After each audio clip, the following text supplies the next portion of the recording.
നമസ്കാരം. ശ്രീകൃഷ്ണ കഥാമൃതം ഭാഗം 665. ഓം ഗം ഗണപതയേ നമഃ. ഓം സം സരസ്വതേ സ്വാഹ. ഓം ശ്രീ ഗുരുഭ്യോ നമഃ. ഓം ശ്രീ രംഗനാഥ ശർമ്മണേ നമഃ. നാരായണ നാരായണ നാരായണ നാരായണ നാരായണ നാരായണ നാരായണ നാരായണ നാരായണ നാരായണ നാരായണ. ഓം ശ്രീകൃഷ്ണാർപ്പണമസ്തു. ഓം ശ്രീകൃഷ്ണായ പരബ്രഹ്മണേ നമഃ. ഓം ശ്രീകൃഷ്ണായ പരമാത്മനേ നമഃ. ഹരേ രാമ രാമ രാമ ഹരേ ഹരേ, ഹരേ കൃഷ്ണ കൃഷ്ണ കൃഷ്ണ ഹരേ ഹരേ. ശ്രീകൃഷ്ണ കഥാമൃതം ഭാഗം 665. ഇന്നലെ 161 സർഗം വരുണ സൽക്കാരം, കാളിന്തി സ്നാനം മുതലായിട്ടുള്ള കാര്യങ്ങളായിരുന്നു. അതിൻ്റെ അവസാനത്തെ ശ്ലോകം 22.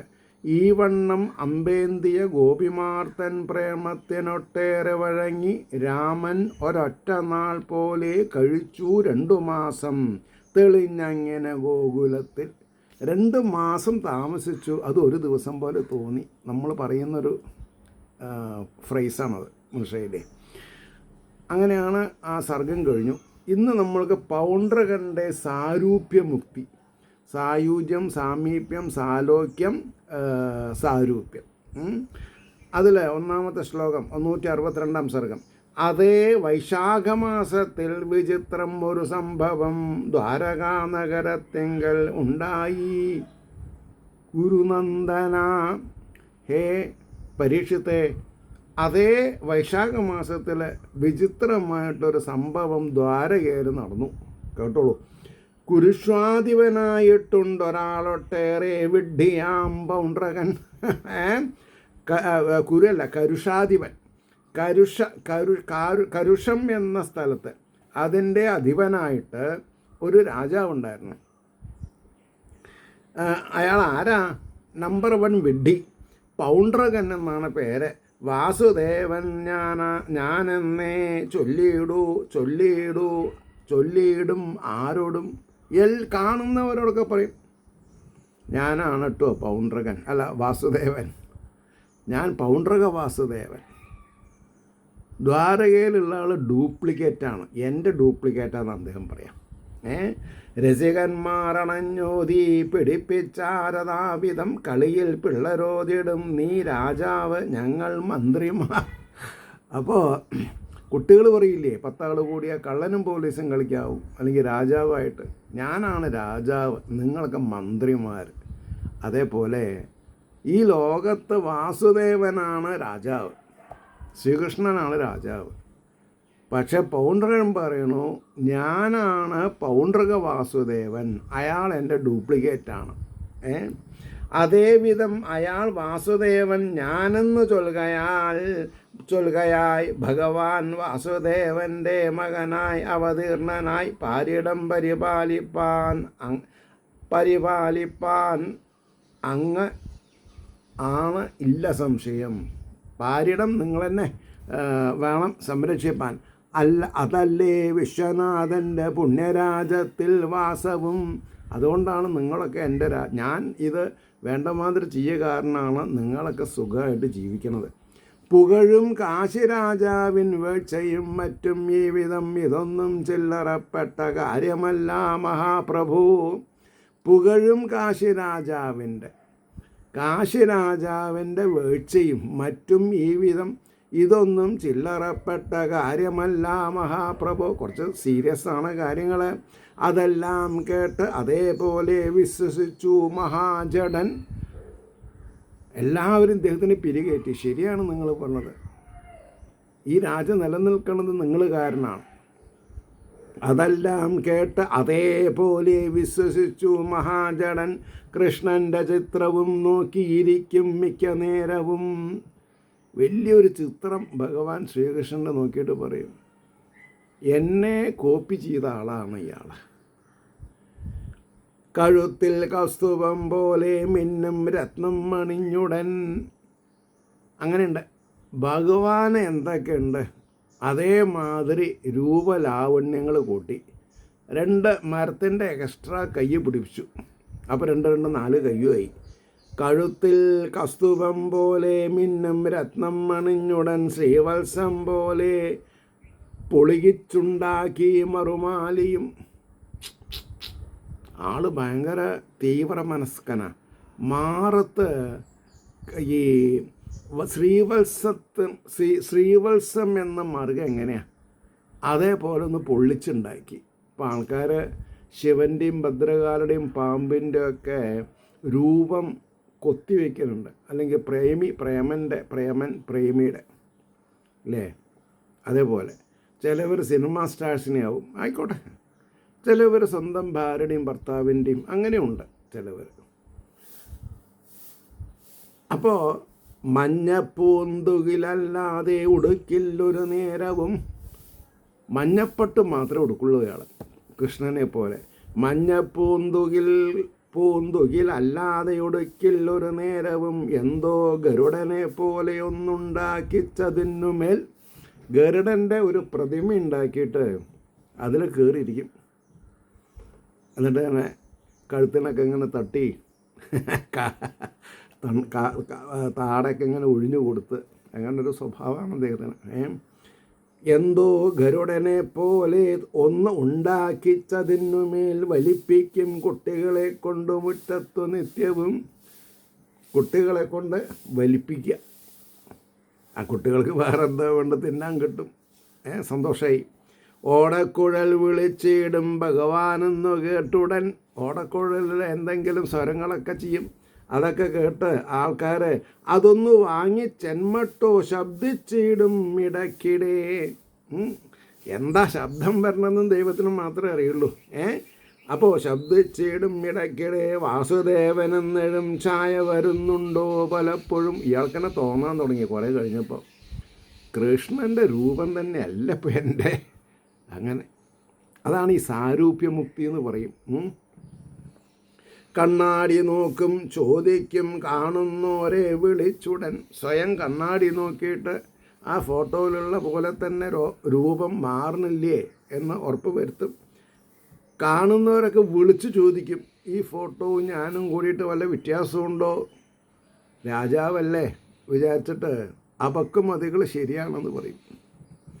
ഉണ്ടെന്നോതും അവർ കമ്പാർന്നോണപ്പുടവ നൽകിയിടും. ശരിയാണ്, ഫോട്ടോനേക്കാൾ ഗംഭീരം അങ്ങാണെന്ന് പറഞ്ഞാൽ ഓണപ്പട, നല്ല വസ്ത്രം. അപ്പോൾ പിന്നെ ആൾക്കാർ ക്യൂ നിൽക്കാൻ തുടങ്ങി. താന്ന് മാറി നിൽക്കുള്ളൂ, ഞാനൊന്ന് പറയട്ടെ. പറഞ്ഞവരെന്നെ വന്ന് പറയാൻ തുടങ്ങി. അങ്ങനെയൊക്കെ ഉണ്ട്.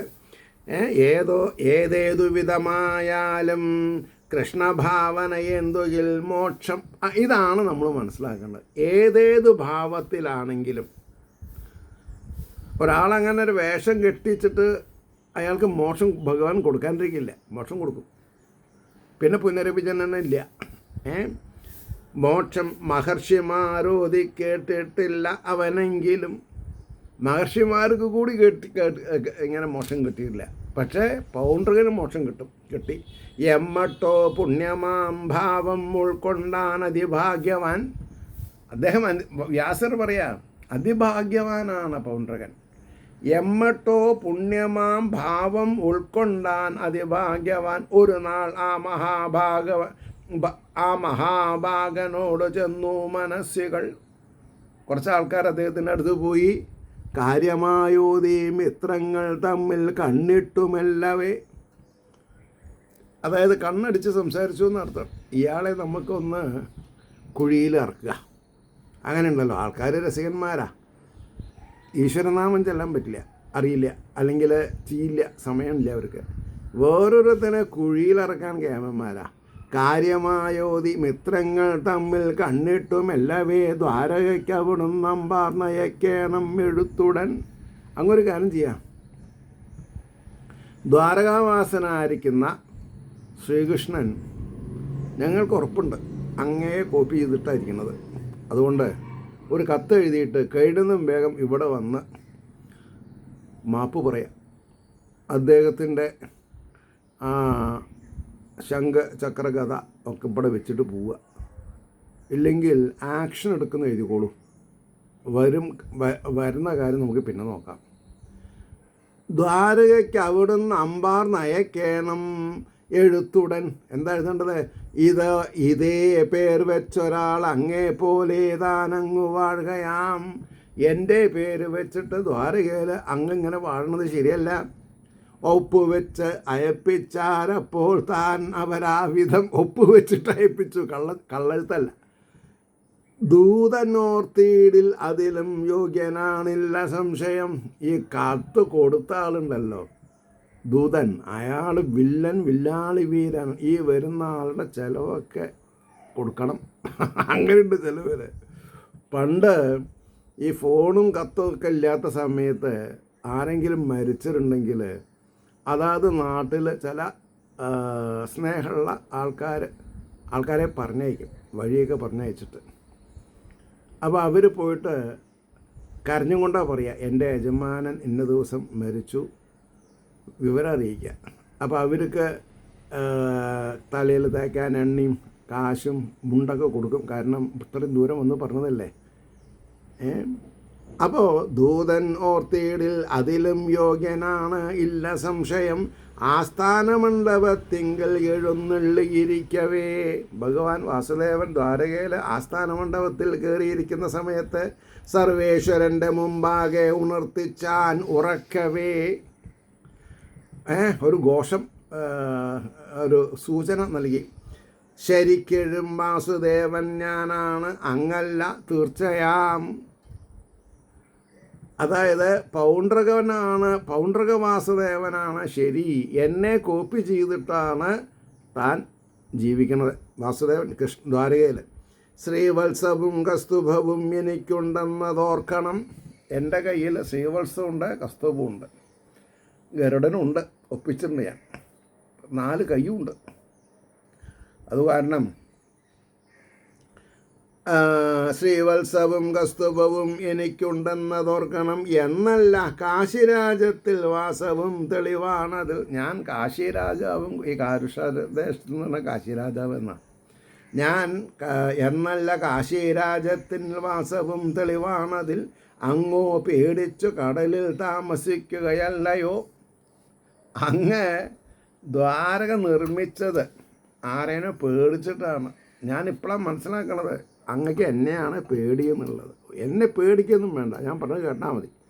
അങ്ങ് ഈ കസ്തൂപം അല്ലെങ്കിൽ ഈ എന്താ പറയുക കൗമോദിക ഗതിയും ഈ സുദർശനൊക്കെ ഇവിടെ വെച്ചിട്ട് മടങ്ങിപ്പോയിക്കോളൂ. ഇനി മേലിൽ വാസുദേവൻ എന്നുള്ള പേര് ഉപയോഗിക്കരുത്. അതെൻ്റെ എന്താ പറയുക ട്രെൻഡ് എന്ന് മാത്രം പറഞ്ഞാൽ പോരാ.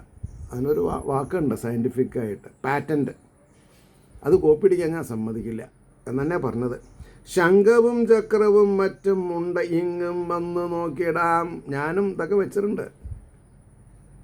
അപ്പം നോക്കാമല്ലോ നമുക്ക് ആരുടെ കയ്യിലുള്ളത് ഡ്യൂപ്ലിക്കേറ്റ് എന്നുള്ളത്. ഉടൻ വിടേണം അല്ലെങ്കിൽ വിടിക്കും ചിഹ്നമൊക്കെ ഞാൻ ഉപയോഗിക്കുന്ന ചിഹ്നം അങ്ങ് ഉപയോഗിക്കുന്നുണ്ടെന്ന് എനിക്ക് ബോധ്യപ്പെട്ടിട്ടുണ്ട്. അതുകൊണ്ട് ആ ചിഹ്നങ്ങളൊക്കെ മാറ്റി ഇല്ലെങ്കിൽ ഞാൻ വിടിക്കുന്നതായി. ഭൂതാനുകമ്പയാർന്നാണ് താൻ ഈ ചിഹ്നങ്ങളൊക്കെയും ധരിപ്പൂ ഞാൻ. വിടില്ല അങ്ങേ പേർ മാറ്റിക്കാതെ നിശ്ചയം. ഇതുവരെ ഞാൻ സഹിച്ചു, എങ്ങനെയെങ്കിലും ജീവിച്ചു പോയിക്കോട്ടെ പാവം. പക്ഷേ ഇനി എനിക്ക് സഹിക്കാൻ വയ്യ. നാട്ടുകാരൊക്കെ പറഞ്ഞു അങ്ങ് എന്നെ കോപ്പി ചെയ്തിട്ട് ജീവിക്കാമെന്നുള്ളത്.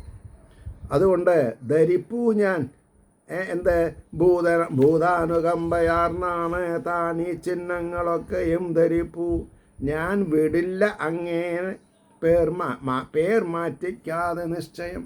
പിന്നെ വാസുദേവൻ മുണ്ടിപ്പൂരത് നാളെ നമുക്ക് ഇവിടെ വന്ന് പറയണം. ആ സാധനങ്ങളൊക്കെ ഇവിടെ തരും വേണമെന്നായി. മാറ്റിക്കാതെ നിശ്ചയം അല്ലെങ്കിൽ യുദ്ധമാം.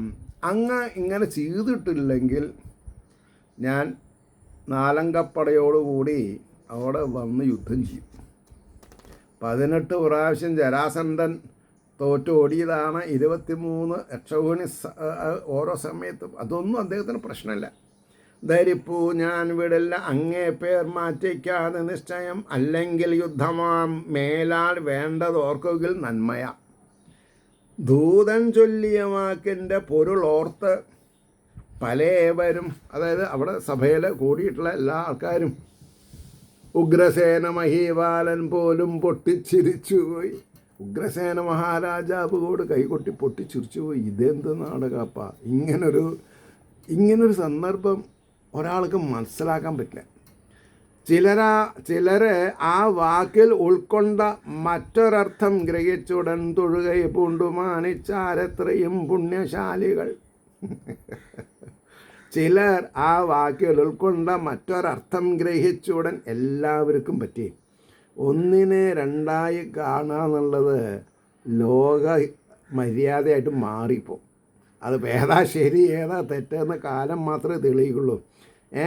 അപ്പോൾ ചിലർ ആ വാക്കിൽ ഉൾക്കൊണ്ട മറ്റൊരർത്ഥം ഗ്രഹിച്ചുടൻ തൊഴുകൈ പൂണ്ടു മാനിച്ചാർ എത്രയും പുണ്യശാലികൾ. ഈ ദൂതനൊക്കെ വണങ്ങാൻ തുടങ്ങി.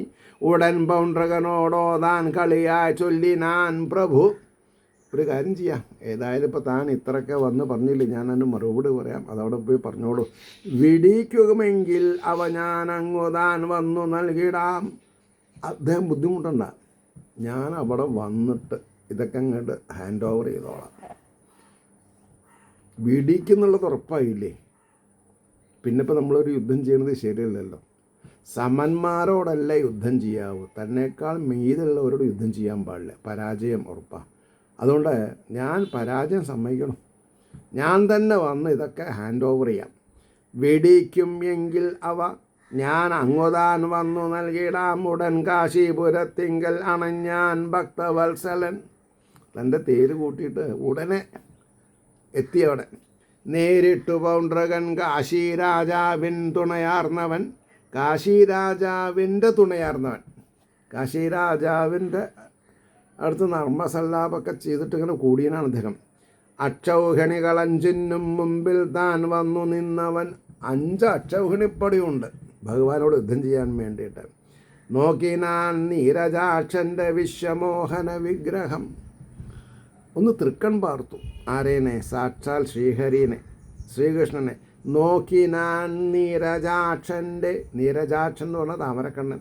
വിശ്വമോഹന വിഗ്രഹം കാർവർണ്ണനു അതേ മട്ടിൽ പട്ടുടയാടയും ശ്രീവത്സവും കസ്തുഭവും പുതുതാം മനമാലയും. ശ്രീകൃഷ്ണൻ ഒന്ന് അങ്ങോട്ട് നോക്കിയപ്പോൾ എടോ ഇത് തർക്കടില്ലല്ലോ. എനിക്കെന്നെ ഒരു സംശയമുണ്ട്, ഞാനാ ശരി അയാളാ ശരി.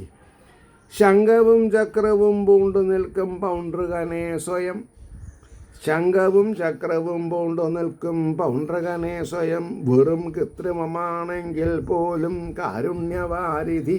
അവിടെയാണ് ഭഗവാന്റെ ലീലാവിലാസം. സംഗതി ഡ്യൂപ്ലിക്കേറ്റ് ആണെങ്കിലും ഇങ്ങനെ ഒപ്പിച്ചു ഇയാൾ എന്നോടുള്ള ഭക്തി. ഇനി ഇയാൾക്ക് മോക്ഷം കൊടുക്കാണ്ടിരിക്കാൻ പറ്റില്ല. തൃക്കൺ പാർത്ത് ഉള്ളിൽ അത്യന്തം സന്തോഷിച്ചാൻ മഹാപ്രഭു. ഈ മിമിക്രി ആർട്ടിസ്റ്റുമാരുണ്ടല്ലോ, ഈ പലതരത്തിൽ സെലിബ്രിറ്റി ആയവരുടെ മുമ്പിൽ അവരെ ഇമിറ്റേറ്റ് ചെയ്ത് കയ്യടി വാങ്ങും. എനിക്ക് കൂടി ഞാൻ വിശ്വസിച്ചു ഞാൻ തന്നെയാണ് പറഞ്ഞത് എന്നൊക്കെ അങ്ങനെ. പക്ഷെ ഇവിടെ ഞാൻ എഴുതി വെച്ചിട്ട് ഓം നമഃ. കാരണം എന്താ? ഭഗവാന്റെ മനസ്സിൽ കളങ്കമില്ല. ഭഗവാൻ ആശ്രിത വത്സലനാണ്. എങ്ങനെയൊക്കെയാണ് ഭഗവാനെ ഓരോരുത്തർ സ്വീകരിക്കുന്നത് അതൊക്കെ ഭഗവാൻ ഇഷ്ടമാണ്. തൃക്കൺ പാർത്ത് ഉള്ളിൽ അത്യന്തം സന്തോഷിച്ചാൻ മഹാപ്രഭു. ശരവർഷം തുടങ്ങിയിടും ശത്രുസൈന്യം മുഴുക്കയും. പൗണ്ഡ്രകൻ അവിടുന്ന് ശരവർഷം തുടങ്ങി ഭഗവാൻ. ഞൊടിക്കകം നശിപ്പിച്ചു നളിനേക്ഷണൻ ഓതിനാൻ. ഞൊടിക്കകം നശിപ്പിച്ചു നളിനേക്ഷണൻ ഓതിനാൻ. ഭഗവാൻ പറഞ്ഞു, എടോ പൗണ്ഡ്രക, ഞാൻ വന്നേൻ അവിടുന്നോടാവിധം കൽപ്പിച്ച പോലിതാ ചക്രം കൈക്കൊള്ളാം എവിടേക്കിനി. അതെ, ഇതാ അങ്ങ് പറഞ്ഞ പോലെ ഞാൻ ദ്വാരകയിൽ നിന്ന് ഇത്ര ദൂരത്ത് വന്ന് നിൽക്കുന്നുണ്ട് ഇപ്പോൾ ഇവിടെ. ഇതാ ഞാൻ ഈ ചക്രം അങ്ങയ്ക്ക് സമർപ്പിക്കാം, സ്വീകരിച്ചോളൂ.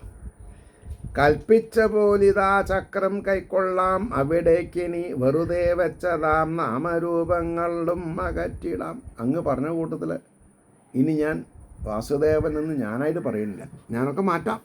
മാറ്റിക്കുന്നു പറഞ്ഞിട്ടുണ്ടല്ലോ, മാറ്റാം. ഈ വണ്ണം അരുളി ചെയ്തും കൊണ്ടു ചക്രത്തിനാലുടൻ പൗണ്ഡ്രകൻ്റെ ശിരസമ്പാൽ അറുത്താൻ ഭക്തവത്സലൻ. ചക്രം കൊണ്ട് പൗണ്ഡ്രകൻ്റെ തല അറുത്തു. കാശീഭൂപൻ്റെ മൂർധാവും മുറിച്ചു വിശകങ്ങളാൽ. കാശി രാജാവിൻ്റെ ശിഖ മുറിച്ചു. അദ്ദേഹത്തിൻ പുരത്തിങ്കൽ വീഴ്ത്തിനാൻ അഖിലേശ്വരൻ. അതായത് പൗണ്ഡ്രകൻ്റെ തല അദ്ദേഹത്തിൻ്റെ കാരുഷ രാജ്യത്തിൽ എത്തിച്ചു. ഈ വണ്ണം തക്കമട്ടേകി രണ്ടുപേർക്കും അനുഗ്രഹം. കാശി രാജാവിനും പൗണ്ഡ്രകനും ഒരേപോലെ എന്തെയ്യെന്നാണ് പറഞ്ഞത്? അനുഗ്രഹം നൽകിയെന്ന. വിശേഷനെഴുന്നള്ളിയുടെ പൂക്കൾ വർഷിച്ചു ദേവകൾ. സച്ചിദാനന്ദ സ്വരൂപനായിരിക്കുന്ന ഭഗവാൻ ആർക്കൊക്കെ അനുഗ്രഹം ചൊരിഞ്ഞു അപ്പോഴൊക്കെ ദേവസമൂഹം ദുന്ദുബി വാദ്യങ്ങളൊക്കെ മുഴക്കി ആ വിശ്വമോഹനമായിട്ടുള്ള സ്വർഗലോകത്തെ പുഷ്പങ്ങൾ വാരി വിതറും, പുഷ്പവൃഷ്ടി ചെയ്യും. വിമൂഢനെന്നാകിലും വിശേഷപ്പെട്ട മൂഢനെന്നാകിലും ആ മുകുന്ദ ധ്യാനത്തിനാൽ സദാസമയം പൗണ്ഡ്രകൻ കൃഷ്ണനെ ധ്യാനിക്കുകയായിരുന്നു മനസ്സിൽ, അല്ലേ? വിമൂഢനെന്നാകിലും ആ മുകുന്ദ ധ്യാനത്തിനാൽ പൗണ്ഡ്രകവാസുദേവൻ പ്രാപിച്ചു സാരൂപ്യം. ഭഗവാന്റെ രൂപം ധരിച്ചു. അതോർത്ത് ഭക്തിപൂർവം ഭജിക്കുന്നു മനസ്സിൽ ഈ ലോകത്തുള്ളവരൊക്കെ ഭഗവാനെ മനസ്സിൽ വെച്ച് ആരാധിക്കുന്നു. എന്തിനു വേണ്ടിയിട്ട്?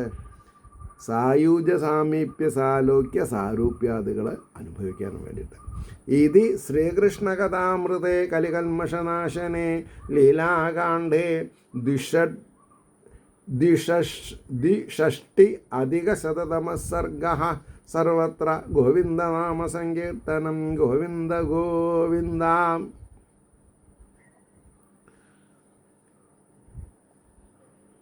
ഇനി 163 സർഗം സുദക്ഷിണൻ്റെ ആഭിചാരം. സുദക്ഷിണൻ പണ്ട ആൾ.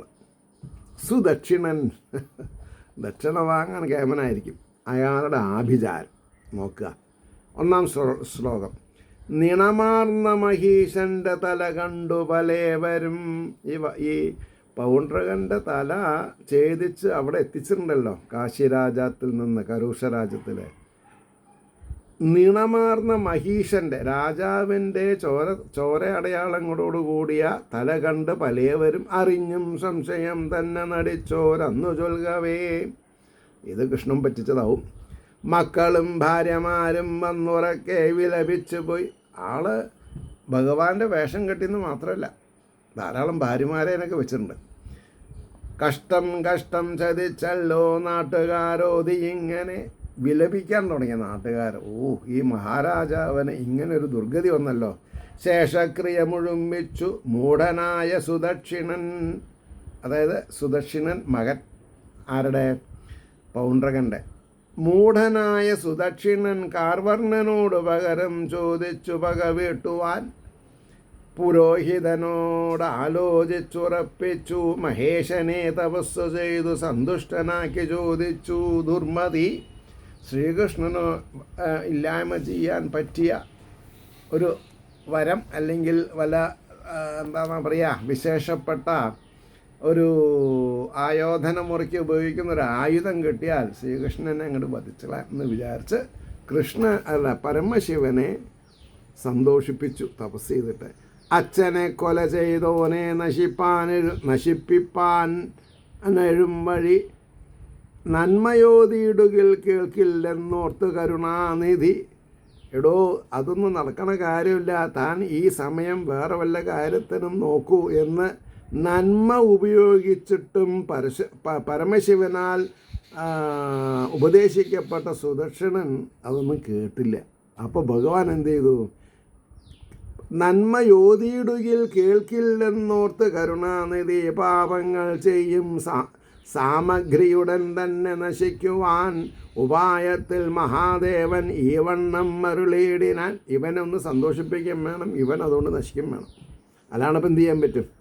യജിച്ചാലും വേണ്ട വിധം ഋത്തിക്കാം ദക്ഷിണാഗ്നിയെ ദക്ഷിണാഗ്നിയെ യജിക്കൂ. അബ്രാഹ്മണനിൽ വേഗത്തിൽ ഫലിക്കും മതസംശയം. ബ്രാഹ്മണൻ ചെയ്യാത്ത കാര്യം അത്. അതുകൊണ്ടാണ് പറഞ്ഞത് അബ്രാഹ്മണനിൽ വേഗത്തിൽ ഫലിക്കും അത് അസംശയം എന്ന് പറഞ്ഞാൽ എന്താ അർത്ഥം? ബ്രാഹ്മണ്യമുള്ളവൻ അധമ മാർഗത്തിൽ ഒന്നും ചെയ്യില്ല. പ്രത്യേകം ശ്രദ്ധിക്കേണ്ട കാര്യമാണ്. സാത്വികനാണ് ബ്രാഹ്മണർ, നല്ല കാര്യങ്ങൾ ചെയ്യും. ഇപ്പോൾ ദക്ഷിണയ്ക്ക് വേണ്ടി എന്തെങ്കിലും ഭാഗവതത്തിൽ പറഞ്ഞ കാര്യങ്ങൾ ചിലതൊക്കെ ഹൈഡ് ചെയ്ത് പൊലിപ്പിച്ചും കൊണ്ട് എന്തെങ്കിലുമൊക്കെ ചെയ്യുന്നുണ്ടാവും. അത് സാരമില്ല. അതിപ്പോൾ നമ്മളെ നോക്കേണ്ട ആവശ്യമില്ല. കാരണം എന്താ, അത് അവരവർ ചെയ്യണ കർമ്മത്തിൻ്റെ ഫലം അവരവർക്ക് അത്രയേ ഉള്ളൂ. യജിച്ചാലും വേണ്ട വിധം ഋത്വിക്കാം ദക്ഷിണാഗ്നിയെ അബ്രാഹ്മണനിൽ വേഗത്തിൽ ഫലിക്കും അത് അസംശയം.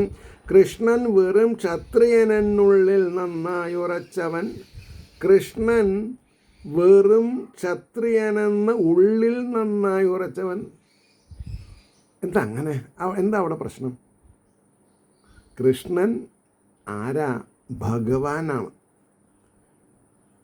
നോർമാഡിക് ട്രൈബിൽ ജനിച്ചു. പക്ഷേ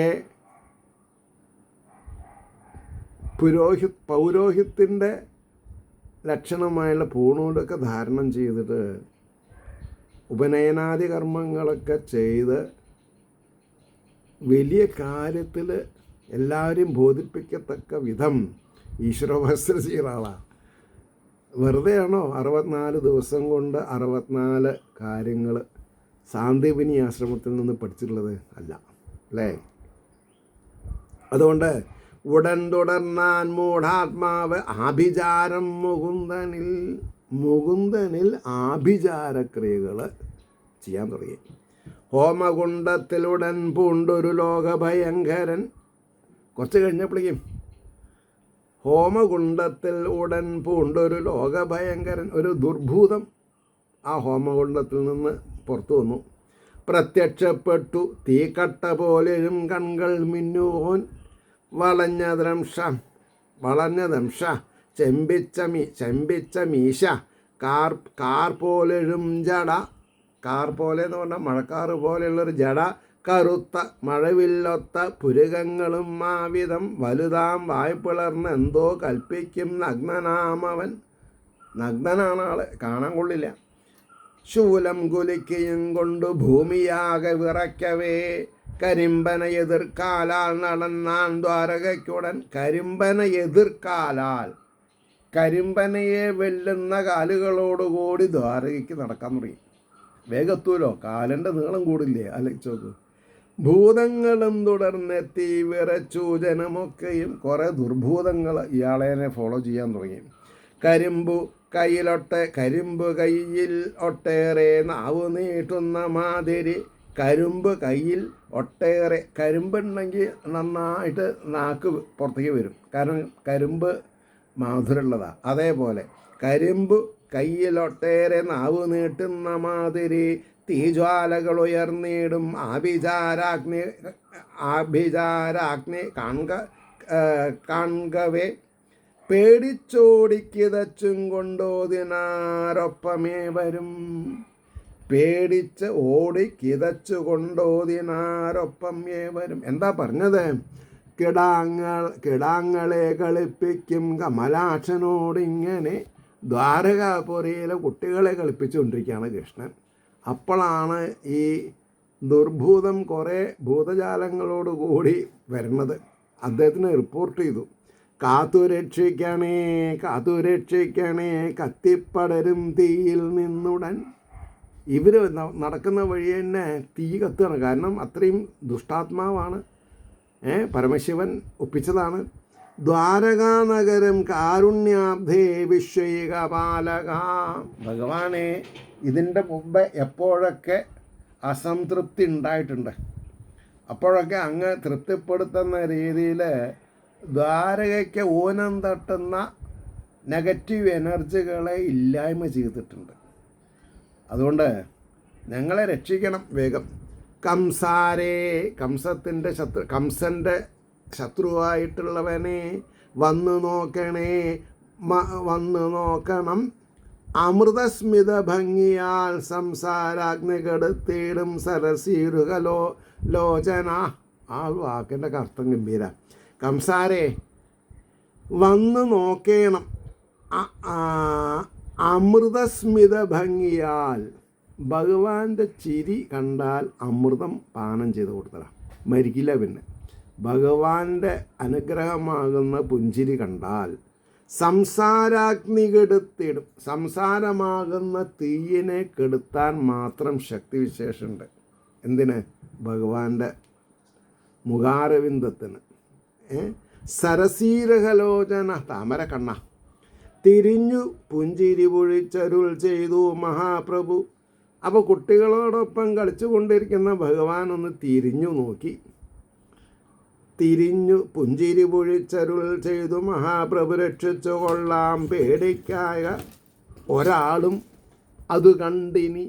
ഈ ദുർഭൂതത്തെ കണ്ടിട്ട് ഇനി ഒരാളും പേടിക്കേണ്ട ആവശ്യമില്ല. അത് ഞാൻ ഏറ്റു. ഭഗവാൻ എങ്ങനെയാണ് അവരെ കൈകാര്യം ചെയ്തത് അത് ഞാനിപ്പോൾ പറയുന്നില്ല, നാളെ പറയാം.